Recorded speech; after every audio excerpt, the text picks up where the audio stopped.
TCC 1278 Relationship and Réconciliation. TCC 1278. 1. Relation et réconciliation.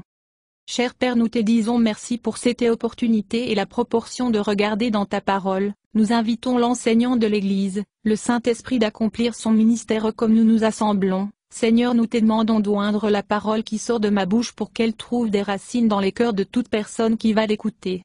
Père, je t'ai prie pour l'illumination, la révélation, la compréhension dans la pensée de tous ceux qui vont l'écouter. Seigneur, je te remercie de m'avoir fait ministre du Nouveau Testament et je te dis merci pour le succès de ce message, du fait que le Saint-Esprit est l'enseignant. Merci Seigneur, cela ne dépend pas de moi mais tout dépend de toi, et tu es fidèle. Nous te donnons la louange et te rendons grâce dans le nom de ton Fils Jésus-Christ. Amen. Gloire à Dieu. Nous parlons de pourquoi Jésus est venu dans ce monde selon le Nouveau Testament. Et, depuis les 2 dernières semaines, nous nous sommes concentrés sur une déclaration que Jésus a faite sur la raison de sa venue. Quand les chefs religieux critiquèrent Jésus pour s'associer avec des collecteurs d'impôts, publicains, et des pécheurs, il dit, « Car je ne suis pas venu appeler les justes, mais les pécheurs, à la repentance. » Matthieu 9 verset 13, Louis II. Nous avons souligné que le mot repentance a une connotation très négative pour beaucoup de gens parce qu'il est lié au péché. Et de nombreux chrétiens sincères ont des luttes très réelles contre le péché. Mais le repentir est en fait une doctrine ou un enseignement chrétien fondamental, donc nous ne pouvons pas l'écarter ou le passer sous silence. C'est en fait la première étape pour devenir chrétien, ainsi qu'un nécessaire élément d'une vie spirituelle saine.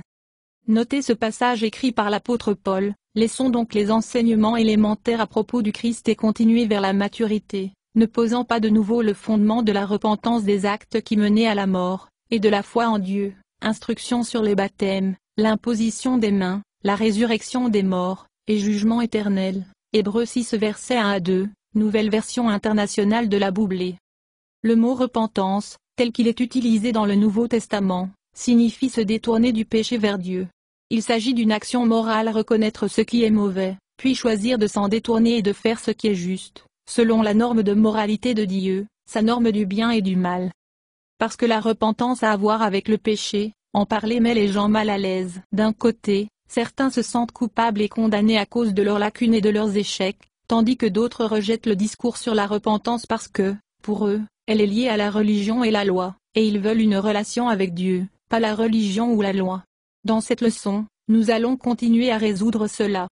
Une partie de la raison des connotations négatives liées à la repentance est que nous avons déconnecté le terme du tableau d'ensemble. Par vision d'ensemble, je veux dire le plan global de Dieu pour l'humanité. Le repentir n'a son véritable sens que lorsque vous le considérez dans le contexte de la vue d'ensemble. Ce n'est pas seulement un rituel religieux. Le repentir concerne la relation et la réconciliation avec Dieu Tout-Puissant. Les êtres humains ont été créés pour une relation avec Dieu. Dieu nous a créés avec la capacité de le recevoir, son esprit, sa vie, dans notre être et devenir plus que des créatures lui. Nous sommes destinés à devenir ses fils et filles par la foi ou la confiance en lui, qui vivent dans l'amour en relation avec lui, en soumission à sa loi morale, son standard du bien et du mal. Tous ont échoué dans notre obligation d'obéir à la loi de Dieu, rendant impossible toute relation avec Dieu. La punition pour le péché est la mort ou la séparation d'avec Dieu qui est la vie. Romains 3 verset 23. Romains 6 verset 23. Jésus est venu sur terre et est mort en tant que sacrifice parfait pour le péché. Par son sacrifice, il a fait un moyen pour que notre péché soit effacé, ou remis, afin que nous puissions être restaurés à Dieu par la foi en lui. Hébreux 2 versets 14 à 15. Hébreux 9 à 26. Pierre 3 verset 18. Etc. Par sa mort sacrificielle, Jésus a satisfait la justice en notre faveur. Il a enlevé notre culpabilité et a ouvert la voie pour que Dieu nous pardonne notre péché sans violer sa propre norme de justice. Jésus nous a réconciliés avec Dieu. Sur le terrain du sacrifice de Jésus, des hommes et des femmes pécheurs qui sont aliénés de Dieu à cause de leurs conditions pécheresses, peuvent être rétablis dans une relation avec Dieu. Colossiens 1 verset 19 à 20. Car il a plu à Dieu de faire habiter en lui toute sa plénitude, Jésus, et par lui, Jésus, de réconcilier avec lui-même toutes choses, que ce soit les choses sur la terre ou les choses dans le ciel, en faisant la paix par son sang, versé sur la croix, nouvelle version internationale de la Bible. Romains 5 verset 10. Car si, lorsque nous étions ennemis, nous avons été réconciliés avec Dieu par la mort de son Fils, Bien plus encore, maintenant que nous sommes réconciliés, serons-nous sauvés par sa vie. SV. Après que Jésus soit ressuscité des morts, il a envoyé ses apôtres pour proclamer la repentance et la rémission du péché, l'élimination et le pardon du péché, sur la base de sa mort et de sa résurrection, avec mon autorité, apporter ce message de repentance à toutes les nations. Luc 24 verset 47, traduction de la Bible du Semeur. L'apôtre Paul a écrit dans 2 Corinthiens 5 versets 19 à 20 en Christ, Dieu réconciliait le monde avec lui-même, ne comptant pas leurs offenses contre eux, et nous confiant le message de la réconciliation. Par conséquent, nous vous implorons au nom du Christ, soyez réconciliés avec Dieu, SV. La condition de cette réconciliation est la repentance du péché et la foi envers Dieu. Nous voyons cela dans le livre des Actes. Alors que les apôtres sortaient pour prêcher la résurrection de Jésus, quand les gens demandaient ce qu'ils devraient faire à la lumière de leur culpabilité devant Dieu, les apôtres répondirent, « Repentez-vous, tournez-vous du péché, et croire en Jésus. » Acte 2, verset 38. Acte 26, verset 20. Etc. Les apôtres ont compris que pour que le salut de la peine du péché se produise dans la vie de l'individu, il doit y avoir un repentir et une conversion, un détour volontaire de quelque chose, péché, à quelque chose, obéissance à Dieu. Acte 3, verset 19. Acte 17, verset 30. Etc. Devenir chrétien implique de se tourner clairement de quelque chose vers quelque chose. Jésus est mort pour tout le monde afin que ceux qui reçoivent sa nouvelle vie ne vivent plus pour plaire eux-mêmes. Au lieu de cela, ils vivront pour lui plaire. 2 Corinthiens 5 verset 15, traduction de la Bible du Semeur. Le repentir est plus qu'une activité religieuse. C'est plus que simplement changer d'avis sur la façon dont vous voulez vivre ou comment vous devriez vivre. La repentance est relationnelle. Nous avons souligné la semaine dernière que la parabole du fils prodigue est une illustration claire de la repentance. Lorsque le fils a dépensé l'argent de son père pour une vie de pécheur et s'est retrouvé dans une porcherie, affamé et sale, il est revenu à lui-même et a décidé de retourner chez son père, où la vie était bien meilleure. Dans beaucoup de prédications populaires aujourd'hui, si le mot repentance est mentionné, il est défini comme simplement changer d'avis sur quelque chose. Il n'y a pas de contenu moral dans la décision ou tout aspect émotionnel à cela, pas de remords ou de regrets pour ce que vous avez fait. Mais le fils prodigue a réalisé et reconnu qu'il avait péché contre Dieu et contre son père, et a fait appel à la miséricorde et à la compassion de son père pour obtenir le pardon. Luc 15 versets 18 à 19. Paul a écrit que la tristesse selon Dieu apporte la repentance qui conduit au salut. 2 Corinthiens 7 verset 10. Nouvelle version internationale de la Bible. Certains aujourd'hui enseignent que le seul péché dont nous devons nous repentir est de ne pas croire en Jésus, et maintiennent que la repentance du péché est inutile après avoir été sauvé. Ces idées sont contraires à ce qu'enseigne le Nouveau Testament, leçon pour un autre jour. Pour l'instant, considérez simplement cette pensée. Supposons qu'un homme marié ait une liaison et quitte la maison pour vivre avec l'autre femme. Après un moment, il décide qu'il a fait une erreur, et la vie était meilleure avec sa femme. Alors il va à la maison avec une simple déclaration: « Chérie, je suis de retour. Je préfère être ici. Qu'est-ce qu'il y a pour le dîner ?» Bien qu'il soit toujours marié, l'homme a rompu leur relation. Pour qu'il y ait une véritable réconciliation, il devra exprimer un remords sincère pour la douleur qu'il a causée à sa femme. Cette analogie est insuffisante parce que Dieu n'est pas une épouse abandonnée. Mais je pense que nous pouvons comprendre le point. Le repentir n'est pas une règle religieuse que nous devons garder. Le repentir est relationnel. C'est une expression de remords et de regret, et la reconnaissance des dommages que j'ai causés et le dommage que j'ai causé pour réparer une relation brisée, endommagée ou brisée. Si vous offensez quelqu'un, que ce soit un membre de la famille ou un inconnu dans le magasin, nous tous comprenons qu'il est juste et approprié de ressentir de la tristesse et de demander pardon. Le péché est une offense contre Dieu Tout-Puissant. Est-il digne de moins? Dieu appelle les hommes à se repentir, non pas parce qu'il est un maître de corvée difficile, mais parce qu'il désire la relation et la réconciliation. L'appel à se repentir est en fait une expression de l'amour, de la miséricorde et de la grâce de Dieu. Paul a écrit que c'est la bonté de Dieu qui conduit les hommes à la repentance, Romains 2:2.4, la traduction Louis II. Le mot grec traduit par lead, lorsqu'il est utilisé métaphoriquement, signifie induire. Induire signifie influencer par la persuasion. Aucun de nous ne serait jamais venu au Seigneur en premier lieu à moins que Dieu, dans sa bonté et son amour, nous a attirés par son esprit. Jésus a dit, Personne n'est capable de venir à moi à moins que le Père qui m'a envoyé attire lui et lui donne le désir de venir à moi. Jean 6, verset 44, Bible amplifiée. Dieu, le Saint-Esprit, nous appelle, nous influence sans violer notre libre arbitre, en nous montrant notre besoin du Seigneur, et de sa bonté et de sa gentillesse pour fournir un chemin de retour vers lui. Quand Jésus a dit qu'il était venu appeler les pécheurs à la repentance, il l'a fait en réponse à des questions religieuses, les dirigeants qui le critiquaient pour manger avec des pécheurs, quelque chose qu'il ne ferait jamais. Jésus mangeait avec ces personnes parce qu'il les aimait et voulait les influencer et les attirer à lui. Jésus a préfacé sa déclaration sur la repentance avec ces mots: « Ceux qui sont bien n'ont pas besoin d'un médecin, mais ceux qui sont malades. Allez et apprenez ce que cela signifie, je désire la miséricorde, et pas de sacrifice. Car je ne suis pas venu appeler les justes, mais des pécheurs. » Matthieu 9 versets 12 à 13, SV. Jésus citait le prophète de l'Ancien Testament Osée. Dieu a prononcé ces paroles à Israël à un moment quand ils profitaient de la prospérité et de la croissance, mais intérieurement, ils étaient moralement corrompus et infidèles au Seigneur, par un culte répété des idoles, qui est appelé adultère spirituel. À cause de l'infidélité d'Israël, ils étaient sur le point de subir un jugement et d'être submergés par l'Empire assyrien. Dieu a ressuscité Osée pour appeler son peuple à se détourner de leurs péchés. Osée a cité Dieu au peuple. « Je veux que tu sois miséricordieux, je ne veux pas de tes sacrifices. Je veux que tu connaisses Dieu. C'est plus important que les holocaustes. » Osée 6, verset 6, traduction de la Bible du Semeur. Ici, nous voyons le cœur de Dieu. « Je veux être miséricordieuse envers les hommes, mais tu dois venir à moi selon mes conditions. Vous devez m'adorer seul. Et vous devez être miséricordieux l'un envers l'autre. C'est plus important que les rituels religieux extérieurs. L'appel au repentir est une expression de la miséricorde de Dieu. Il est devenu populaire dans certains cercles aujourd'hui de rejeter la repentance comme loi et religion, et de dire que Jésus nous a libérés des deux. Malheureusement, les mots loi et religion ont été transformés en mauvais mots.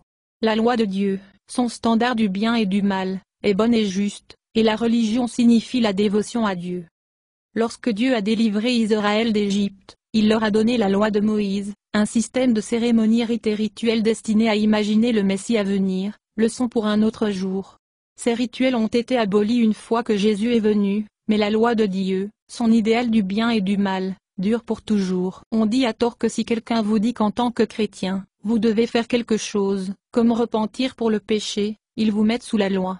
Il n'y a plus de faire parce que c'est fait et nous sommes sous la grâce. Cependant, cela est contraire à l'enseignement clair du Nouveau Testament. Regardons ce qu'un témoin oculaire de Jésus a dit à ce sujet. Dans Actes 20, Paul l'apôtre a rencontré avec les dirigeants de l'Église à Éphèse. Paul avait établi ce groupe de croyants et a passé 3 ans avec eux, leur enseignant la foi. Paul savait que cela serait sa dernière rencontre avec eux. Il leur a rappelé son amour et prendre soin d'eux, et du message qu'il leur a donné. Notez plusieurs déclarations que Paul a faites. Acte 20. Versets 20 à 21. Je n'ai pas hésité à vous déclarer quoi que ce soit de profitable, et vous enseignant en public et de maison en maison, témoignant à la fois aux Juifs et aux Grecs de la repentance envers Dieu et de la foi en notre Seigneur Jésus-Christ, SV. Acte 20 à 24. Je ne considère pas ma vie comme ayant de la valeur ni précieuse pour moi-même, si seulement je peux terminer mon cours et le ministère que j'ai reçu du Seigneur Jésus, pour témoigner de l'évangile de la grâce de Dieu, SV. Remarquez que Paul a déclaré qu'il leur avait enseigné qu'ils doivent se repentir, se tourner vers Dieu, et avoir confiance en, avoir la foi en, Jésus. Notez aussi que Paul a appelé ce message l'évangile de la grâce. Dans les leçons précédentes, nous avons souligné que le plan de Dieu pour nous est que nous devenions des fils et des filles qui ressemblent à Jésus dans leur caractère, Romains 8 verset 29. C'est un processus qui commence lorsque nous engageons nos vies à Jésus et ne seront pas pleinement complétés jusqu'à ce que nous le voyions face à face. Jean 3, versets 1, 2. Par conséquent, notre engagement initial à nous tourner du péché vers Dieu doit être renforcé par des choix quotidiens de continuer à nous détourner du péché. Parce que nous ne sommes pas encore pleinement semblables au Christ dans chaque partie de notre être, de temps en temps, nous ne respectons toujours pas le standard de Dieu. Nous offensons Dieu à travers notre péché. Et bien que nous ne cessions pas d'être des fils et des filles de Dieu lorsque nous péchons, il est approprié, car pour le bien de la relation, exprimer notre remords et demander pardon à notre Père céleste. Un autre témoin oculaire de Jésus, l'apôtre Jean, a écrit, « Si nous lui confessons nos péchés, il est fidèle et juste pour nous pardonner et nous purifier de tout mal. » Jean 1, Verset 9, la Bible du semeur. Conclusion. Le salut est plus que de recevoir le pardon de nos péchés afin que nous puissions aller au paradis. Il s'agit de la transformation et restauration de la nature humaine, afin que nous puissions être restaurés à notre but créé en tant que fils et filles semblables au Christ de Dieu qu'il exprime au monde autour de nous, par notre caractère et notre comportement. Jésus est devenu un sacrifice pour le péché afin que nous puissions être rendus justes. La justice vient d'une parole qui signifie juste dans le caractère ou l'action. Le mot était autrefois orthographié droitwisness, la sagesse. Dieu nous réconcilie avec lui-même par le sacrifice de Jésus, afin de nous rendre non seulement justes avec lui-même, mais pour nous rendre justes en nous-mêmes, dans toutes nos pensées, motivations, paroles et actions. Notez ce que Paul a écrit dans le verset 1 de Romains 5. C'est pourquoi, puisque nous sommes justifiés, acquittés, déclarés justes, et donnés un droit de se tenir avec Dieu par la foi, laissez-nous saisir le fait que nous avoir la paix avec Dieu par notre Seigneur Jésus-Christ. Bible amplifiée. La paix signifie l'harmonie dans les relations personnelles, dictionnaire Webster. Ensuite, notez ce que Paul a écrit sur notre caractère et notre comportement dans Tite 2, verset 14. Jésus a donné sa vie pour nous libérer de toutes sortes de péchés, pour nous purifier, et pour faire de nous son propre peuple, totalement engagé à faire ce qui est juste. Bible du semeur.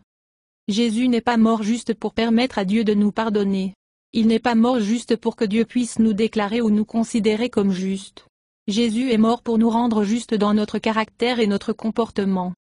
2 Corinthiens 5 verset 21. À cause de nous, il, le Père, a fait de lui, Jésus, un péché qui ne connaissait pas le péché, afin qu'en lui nous devenions la justice de Dieu. SV. 2 Corinthiens 5, verset 21. Afin que nous puissions être comblés avec la bonté de Dieu. J. B. Phillips. Afin que nous puissions devenir, revêtus de la, considérés comme dans, et exemple de la justice de Dieu. Bible amplifiée. Dieu est juste. Il a raison et fait ce qui est juste. Jésus est mort afin que nous puissions devenir la justice de Dieu en lui. Rappelez-vous, Dieu a à la fois des attributs transmissibles, et non transmissibles, non transmissibles. Les attributs non communicables de Dieu sont ceux qui sont les siens seuls, ceux qui appartiennent à son être essentiel et à sa personnalité en tant que Dieu tout-puissant, omnipotence, omniscience, omniprésence, éternité. Les attributs communicables de Dieu, communément appelés ses attributs moraux, peuvent être partagés par ses fils et ses filles. La famille de Dieu est censée démontrer ses attributs moraux, la sainteté, la droiture, la justice, la miséricorde, la bonté, la patience, la longanimité, l'amour. Quand nous croyons en Jésus, nous entrons dans une union vitale avec lui. Nous sommes maintenant en lui et il est en nous. Nous avons reçu son esprit dans notre être. Nous avons reçu sa justice, dans le but de produire la droiture dans nos vies ou la conformité à la loi de Dieu, son standard du bien et du mal. La nuit avant que Jésus ne meure, il a dit à ses apôtres, « Quand je serai ressuscité, tu sauras que je suis en mon Père, et tu es en moi, et je suis en toi. » Jean 14 verset 20, Bible du semeur. Les vrais chrétiens ont une union avec le Christ à travers la vie partagée. Nous avons l'esprit intérieur de Dieu est en nous, Christ en vous. Colossiens, verset 27. Nous recevons la vie de lui afin que nous puissions vivre une nouvelle genre de vie, une qui est entièrement agréable à Dieu Tout-Puissant. Mais notre coopération est requise. Il doit y avoir un tournant volontaire du péché et une volonté la soumission à la loi de Dieu avec une dépendance au Saint-Esprit qui habite en nous pour nous aider. Romains 5 verset 10. Car si, lorsque nous étions ennemis, nous avons été réconciliés avec Dieu par la mort de son Fils, bien plus encore, maintenant que nous sommes réconciliés, serons-nous sauvés par sa vie. SV. Le repentir concerne la relation et la réconciliation avec Dieu Tout-Puissant initialement et tout au long de notre vie. Nous avons beaucoup plus à dire la semaine prochaine, mais c'est tout pour ce soir. Ma prière est que par ces leçons chacun de nous sera inspiré pour marcher comme Jésus a marché. Laissez Jésus vous faire confiance à travers sa parole, la Bible. Merci Seigneur pour votre merveilleuse parole que tu as choisie pour que ça passe par moi. Merci Seigneur de choisir des fils et des filles d'être conformes à l'image de Jésus-Christ et d'être faits comme tes enfants en caractère et en puissance, pour tout ce qu'on entend. Que cette leçon puisse nous donner le désir de rechercher et de grandir en Jésus-Christ dans cet endroit. Seigneur, nous vous remercions et nous vous servons sur votre scène. Notre désir c'est de demeurer en toi au nom de ton Fils Jésus-Christ. Amen. Louez le Seigneur, louez le Seigneur.